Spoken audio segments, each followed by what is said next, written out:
Bobby watched as his mother iced a birthday cake. Her spatula made swirls in the fluffy pink frosting. Then she smoothed the top, and Bobby leaned forward eagerly to see the next step. Mother picked up a little pointed bag. She held it carefully and began to write, "Happy birthday, Grandfather." When she finished, she and Bobby looked up at each other, very pleased. "Do you think Grandfather will like it?" asked Mother.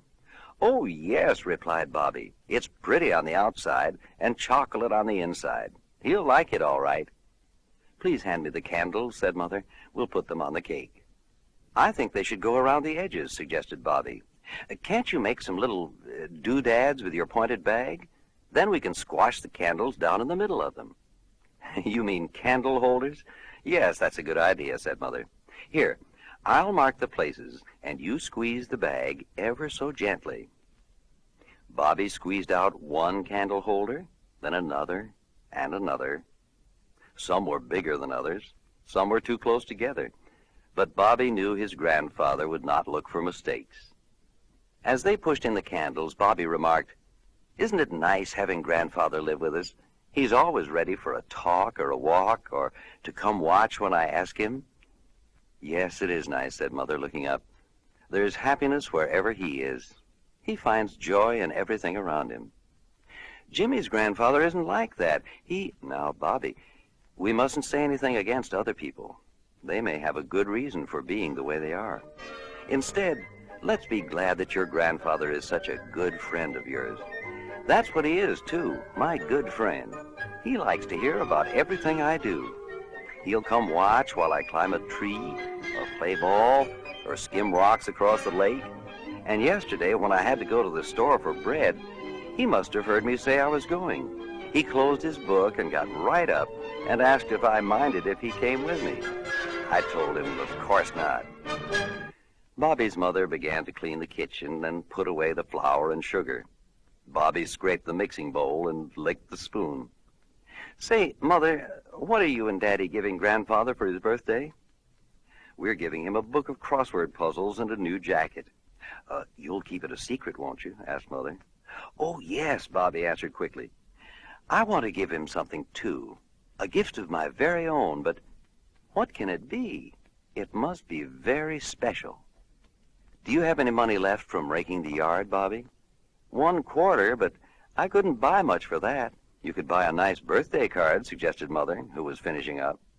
"Oh, I did that last year when I was little. There must be something I can do." "Yes, there is," said Mother, smiling.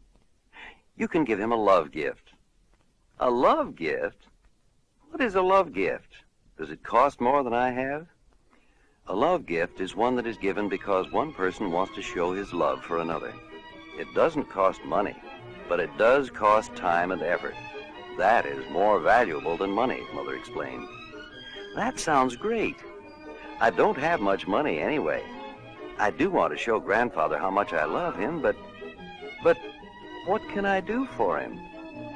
"Well," said Mother, "begin by trying to think of something you can do for him that will help him. I'll think, too. His birthday is tomorrow, so let's think hard." "All right. I'm going out to play now. Thanks, Mother." Bobby pulled on his jacket as he ran outside. For a while, he tried throwing his ball through the basket on the garage. He was thinking all the time, but no ideas came. Then he got on his bicycle and began to ride slowly down the long, steep driveway. He braked sharply at the bottom. None of his friends were in sight, so he pumped hard and rode back up the driveway again. He went inside, and by supper time he still hadn't thought of a love gift for his grandfather. Even talking with Grandfather during supper didn't give Bobby any ideas. Afterward, he went in the kitchen to ask Mother if she had thought of anything yet. "Not yet, but don't worry," she said. "You'll think of something. Now run along, son, and study your spelling words." When the lessons were over, Bobby got ready for bed.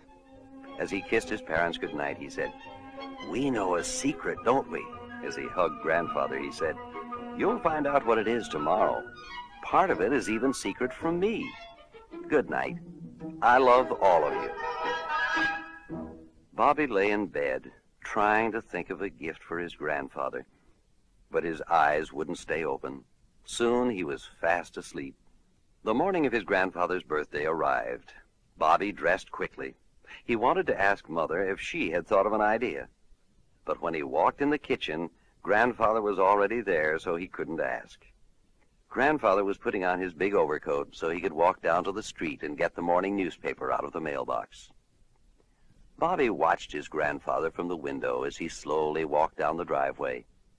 The wind blew his gray hair a little. As Grandfather started back up the hill, Bobby suddenly turned and said, "I've got it! I've got it!" "You've got what?" laughed Daddy as he walked in the kitchen. "My gift for Grandfather's birthday. I can't tell you what it is because he's coming in, but it's a great idea, just great."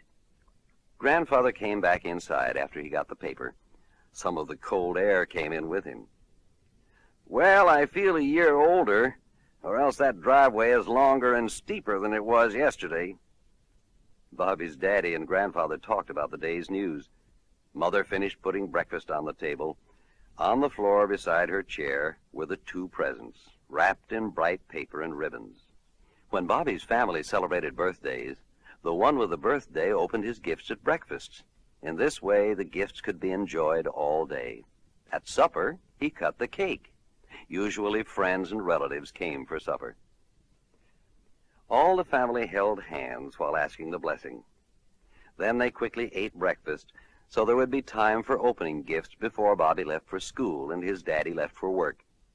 Then they sang Happy Birthday to Grandfather. Bobby sang loudest of all. Together, Mother and Daddy gave their gifts to Grandfather. When he opened the presents, how he smiled when he saw the book and the jacket. He thanked them both. Then he kissed Mother and squeezed Daddy on the shoulder. "Now, Grandfather, ready for my gift?" asked Bobby excitedly. "You'll never guess. Mine is a special kind of gift because it takes time and effort and not just money. It's called a love gift." "A love gift?" asked Grandfather. "Yes," Bobby answered. "I thought up the kind of love gift by myself. The best part is that my gift will happen over and over. Ready? All right. Grandfather, to show my love for you on your birthday, I'm going to run down and get the newspaper for you every morning from now until spring. You won't have to go out in the cold or in the rain or when there's ice or snow on the driveway." Bobby's eyes were shining as he proudly told of his gift. He seemed to smile all over. Grandfather smiled too, and he said, "Bobby, you couldn't have given me anything I liked more than your love gift. That will be a big help to me. How did you know just what I needed? Thank you very much. Love gifts are a fine idea." Bobby flung his arms around his grandfather's neck and laughed for joy. He felt happy way down inside. Soon Bobby left for school. He called out, "Goodbye, happy birthday," as he rode down the driveway on his bicycle. His parents and his grandfather watched him from the window. "You know," said Mother, "another gift was given here this morning. I believe it was the best of all.